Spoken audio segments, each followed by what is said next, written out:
Channel और इस video में हम चर्चा कर रहे हैं निर्जला एकादशी। निर्जला एकादशी का इतना भारी महत्व है और अब के बाद निर्जला एकादशी कितनी तारीख को पड़ रही है। 16 तारीख को गंगा दशहरा होने की वजह से लोग असमंजस हो रहे हैं कि एकादशी 17 को करें या एकादशी 18 जून को करें। आइए उसी के लिए मैं पंचांग के माध्यम से आपको ये संदेश आपके पास तक पहुंचा रहा हूं। सबसे पहले तो मैं आपको ये निवेदन कर दूं, निर्जला एकादशी के करने से 26 एकादशी करने का फल प्राप्त होता है। यदि इसमें निर्जल पानी छोड़ करके जल भी न लिया जावे। अगली वीडियो में से मैं ये भी चर्चा करूंगा कि इस व्रत को किस प्रकार से करें। तो अभी इस वीडियो में मैं आपको यह निवेदन कर रहा हूँ कि निर्जला एकादशी का मुहूर्त कब का है। आइए सुनिए। तो सर्व पाप विनिर्मुक्तः पदम गच्छत् नामयम् तत्र प्रवृत्ति भीमेना करता एकादशी सोवा। इस एकादशी का नाम भीम एकादशी भी है और ग्रंथ में वर्णन किया गया है कि इस एकादशी के करने से संपूर्ण पाप रहित व्यक्ति होकर के मोक्ष यानी मुक्ति को प्राप्त होता है। यह इसकी बहुत बड़ी महिमा है।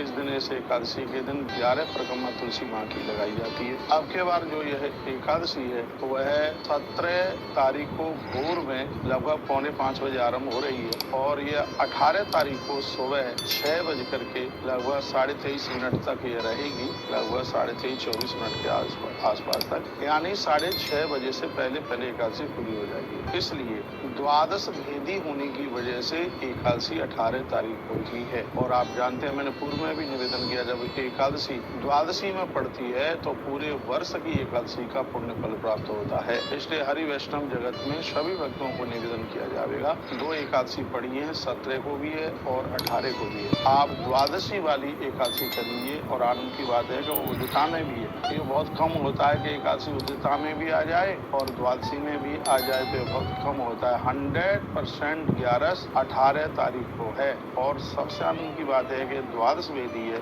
इसलिए अब की बार की जो एकादशी है वो आप 17 तारीख को ना करते हुए उसे 18 तारीख को ही कीजिए। 18 तारीख को एकादशी की बहुत बड़ी महिमा है क्योंकि यह द्वादश वेदी एकादशी है। और सबसे आनंद की बात यह है कि निर्जला एकादशी दूसरे शब्दों में जिसको भीम एकादशी के नाम से जाना जाता है। मुच्यन्ते पातकई सर्वई निर्जला वेरुपश्यता। यदि किसी व्यक्ति ने अन्न जल छोड़ करके निर्जला एकादशी को किया है उसके संपूर्ण पाप जल करके राख हो जाते हैं। ऐसा निर्जला एकादशी महात्म्य में वर्णन किया गया है।